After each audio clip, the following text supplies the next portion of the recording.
Hi there, Craig Wilkinson, and this is Dangerous But Good. I'm going to be talking today about a series that everyone is talking about, the series Adolescence. British series, tragic, grueling, gritty. It's not a documentary, it's a fictional depiction, but a very sad and tough story, which I think needs a lot of commentary. People around the world are talking about it. It's even been raised in British Parliament. I think Starmer, the British PM, is talking about getting it into all schools. It's a very profoundly difficult thing to watch. It's picked up a lot of criticism from the extreme right and a lot of commentary from the extreme left. On the one side, people saying that this is just a lot of nonsense. On the other side, on the left, people saying, blaming masculinity, toxic masculinity. Here's the reality. Neither of those perspectives are correct. Both of them are extreme. Both of them are ideologically driven and incorrect. Essentially, the story is about a young British schoolboy, 13-year-old, who stabs to death a female classmate. He's rebuffed and rejected by her. He becomes obsessed and he eventually stabs her to death, kills her. Absolute tragedy. Absolute tragedy. Everyone loses. The young girl is killed. Her life ended prematurely. She's probably the ultimate victim. The young boy will spend the rest of his life in jail. Also, tremendously sad outcome. The father and the parents of both children, devastating. The school's devastated. Society, it's an indictment on society. And to truly analyze this, we got to really find out what is the truth here. What actually happened. Remember, this is fictional. Emphasize, not a documentary. It didn't actually happen. But in many ways, it does depict some very real issues that are taking place in society, very real, which need commentary and need analysis. And if you're on either side of the ideological divide, whether it's extreme right, extreme left, open your minds and listen. And let's examine why this kind of thing could happen. Because it's real. The kind of state that the young boy was in, the kind of action he took, this could quite well happen. And there are incidences similar to this happening around the world. But to really, truly understand, we got to delve into why. Remember, when we look at reasons for terrible things happening, we got to distinguish between the concept of a reason and the concept of an excuse. A reason is not an excuse. You take gender-based violence in our nation, South Africa, for example.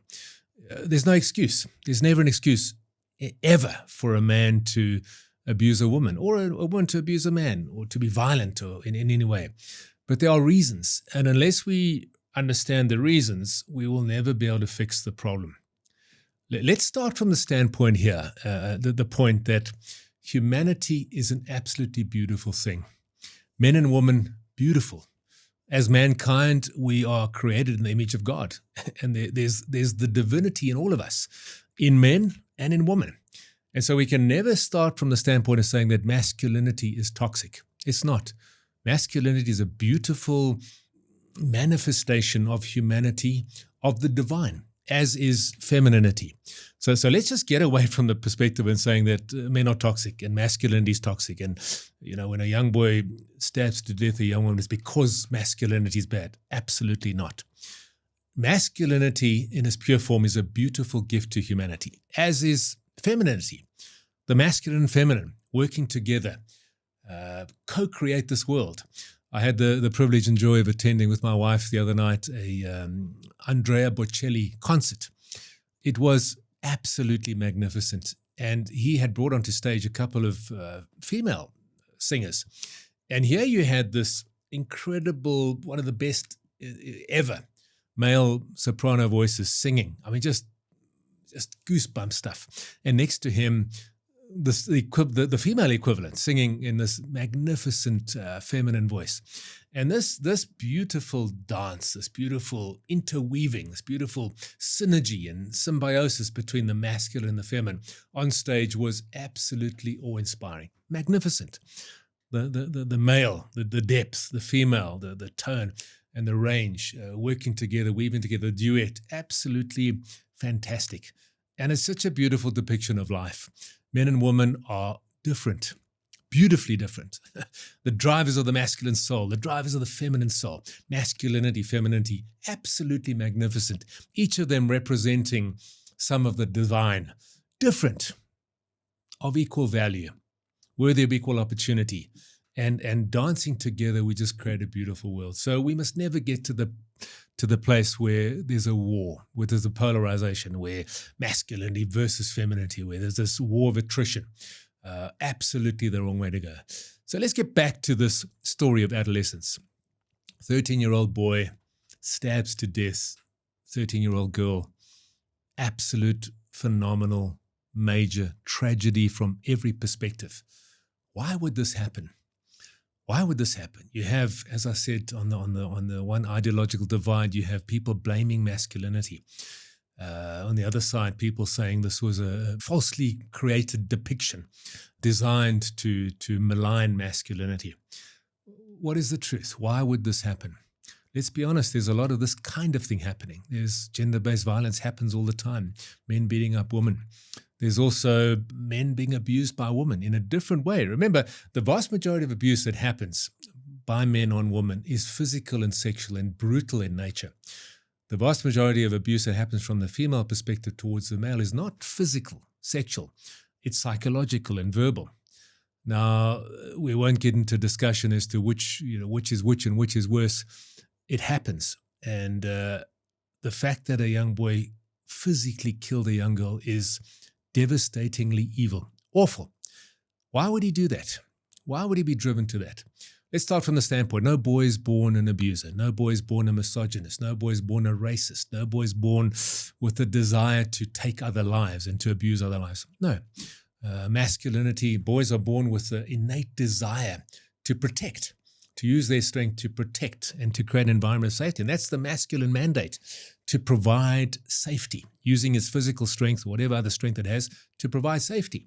Something goes wrong on the journey of boy to man for a young boy, teenage boy, to kill a girl. Something goes horribly wrong on the journey from young boy to adult man, for a man to physically or sexually abuse a woman. It is not masculinity. It's distorted masculinity. Is masculinity gone horribly wrong? So let's look at what can possibly go wrong. Because unless we understand what goes wrong with the pure, the beautiful, the divine, the masculine, the divine masculinity, which is there for a powerfully good purpose, unless we understand what goes wrong with that, we can never begin to fix it. If we malign masculinity, if we accuse men of being toxic, if we say masculinity is trash and negative and we need to redefine it, we're missing the boat. We're not getting to the point of the fact that this is distorted masculinity. This is masculinity that's wounded. So what goes wrong? If you look at the journey of a young boy to adulthood and adolescence, there are many factors at play. Let's look at the drivers of the masculine soul. If you look at the behavior of a young boy and a young girl, pre-adolescence, there's a difference. There's a big difference. Boys don't naturally sit still. Boys are bombastic. Boys want to expend energy. If you take a playground situation, pre-adolescent, preschool, take a boy and take a girl. They behave differently in the playground. The kind of games that boys play are different to the kind of games that girls play. Boys want to get out there and expend energy. They want to roughhouse. They want to play. They want to use their energy. There's testosterone that's creeping into their veins. There's a desire to be rough. And unless we allow boys the ability to do that, we're going to squash them. Why do you think there's so many boys suffering from ADD, so many more boys on Ritalin? It's because we're trying to suppress what boys are designed by nature to do. In the heart of every boy is this very deep question. And the question is, do I have what it takes? You see, if you look at boys and girls, you look at humans coming into this world, there are three fundamental questions that we ask. There are three fundamental needs that we have. The one is the need for a sense of belonging. What is my tribe? Where do I belong? What is my place in this earth? The second is the question of identity. Who am I? What is my unique identity as an individual in this world? And the third, very important one, is a sense of validity, a sense of legitimacy. Do I matter? Am I worthy? Does my life count? Legitimacy. And that's where we get this tremendous sense of imposter syndrome in many adults as they grow older, both men and women. Am I legitimate? And the answer to them is no, I'm not. And therefore, I feel like an imposter in this world. So take this young boy growing up. he needs to have a sense of belonging. He needs to have a sense of identity, and he needs to have a sense of validity. Now, in this Adolescence series, we find that this young boy believed he was ugly. He was told by his peers, and for whatever the source of what, he didn't believe that he was worthy. He didn't believe that he was legitimate. He believed he was ugly. He was also classified as an incel. Now, an incel is someone who's, it's a group of men out there, it's a real thing, who believe that they will never have sex. They're involuntarily celibate. He was classified as that. So here he is. He's growing up and he's got this question on his heart. And the question is, do I have what it takes? Am I valid? Am I the real thing? Is my life worthy? Do I have something of value to bring the world, and am I competent? This is the cry on his heart. And the question that he's been given, the answer he's been given to that question is, you're ugly and you'll never have sex, you'll never have a woman.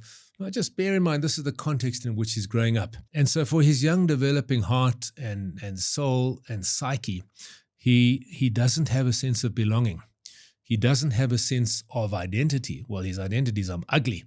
And he doesn't have a sense of legitimacy. He believes that I'm illegitimate. I don't have what it takes. I'm an outsider and I'm an outcast. Now, you look at the factors that influence his life growing up.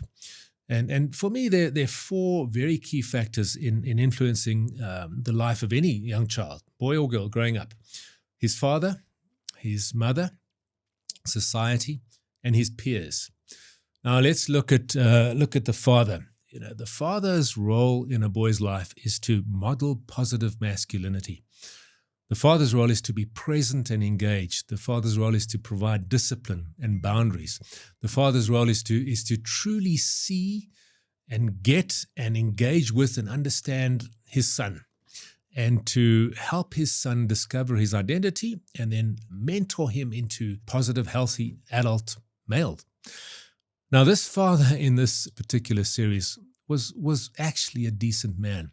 He thought he was doing the right thing. But if you look at his response to his son and his engagement in his son, he had no idea of the kind of world in which his son was living. He thought if the son is at home, he's safe. If the son is behind closed doors in his bedroom, on his computer, he's safe. I'm doing my job as a father.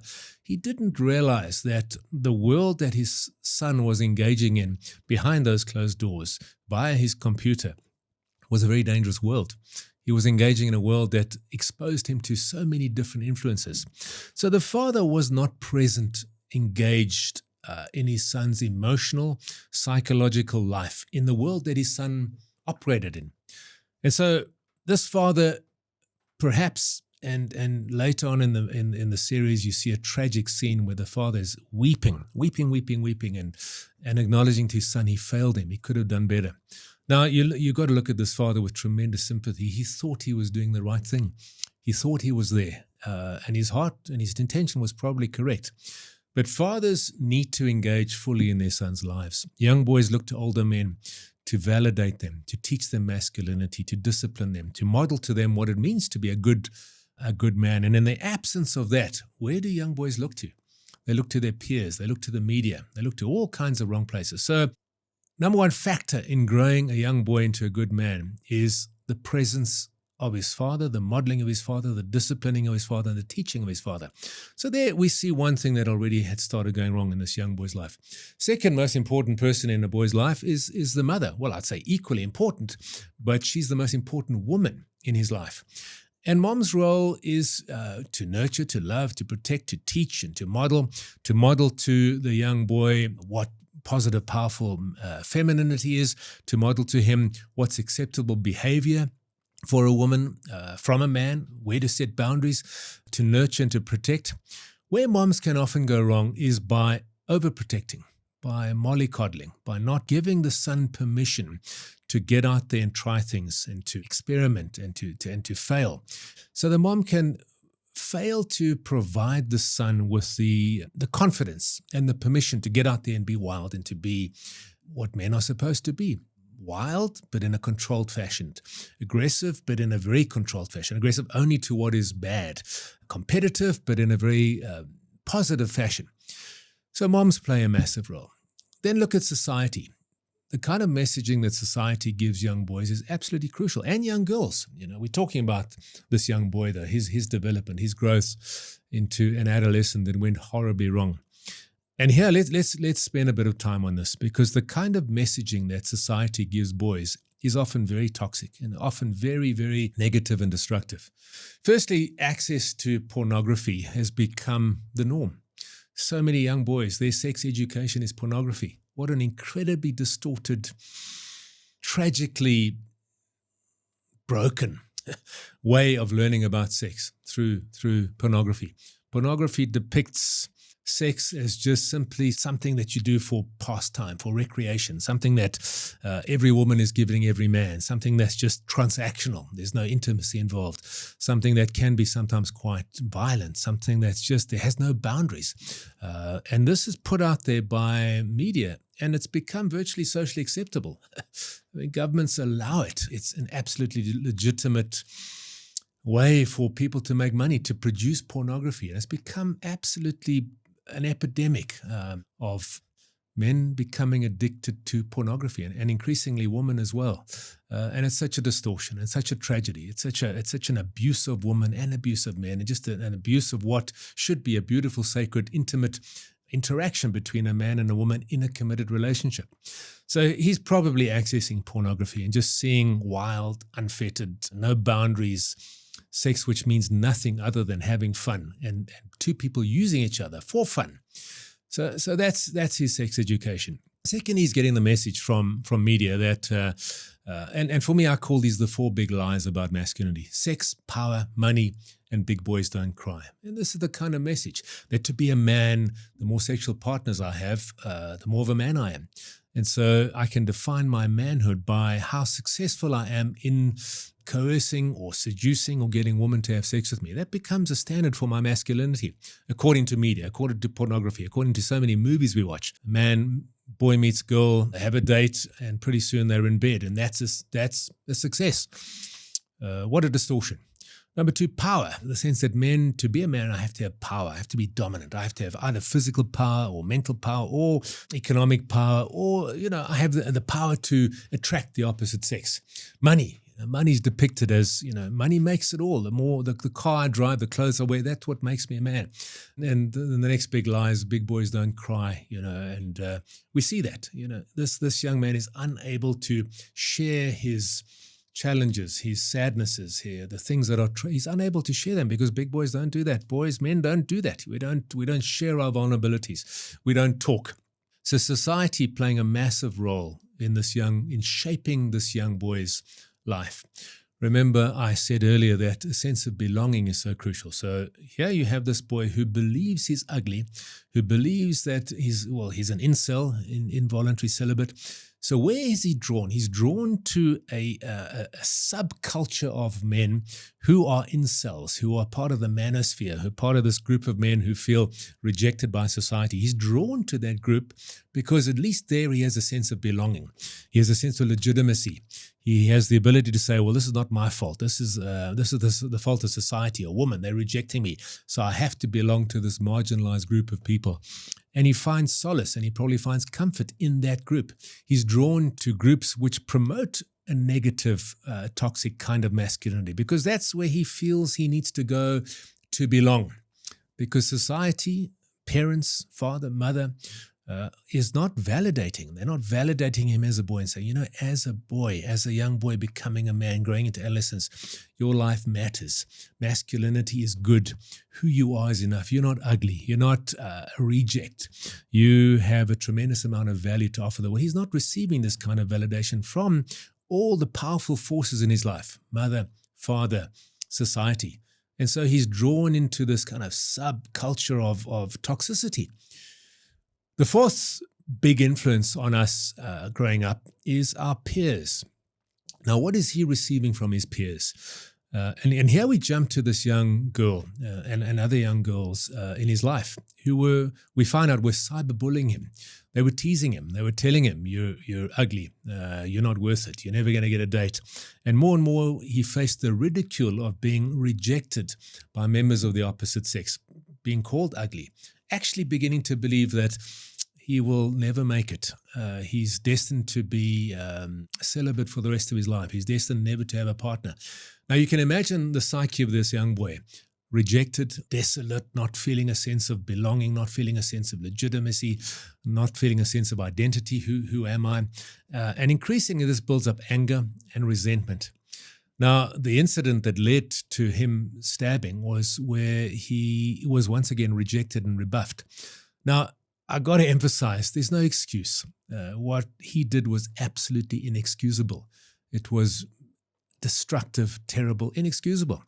And yet let's look at the reasons. Angry young man. There comes a point in life, and psychologists will confirm this, where the acceptance of your peers is more important to a young adolescent than life itself.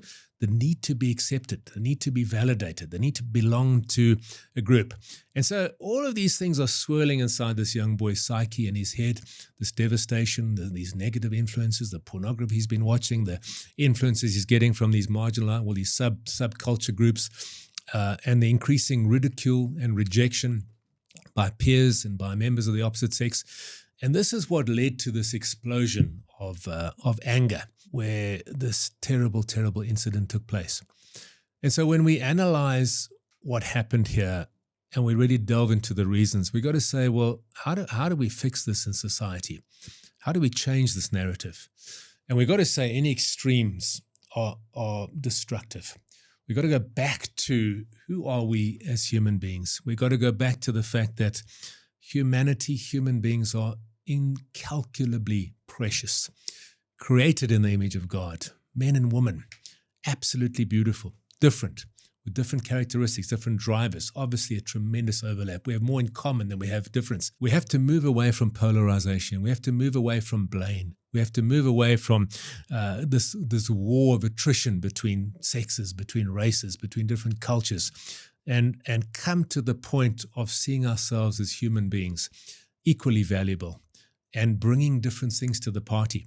We have to move away from some of the very, very destructive narratives we have in society. We have to move back towards where humanity is sacred, where sex is sacred, where interaction between men and women is a sacred thing, where we treat each other as equally valuable human beings, where we're able to see each other for who we are and validate each other and call each other out and say, who you are as a human being is a beautiful, valuable thing. You belong first and foremost to the human race.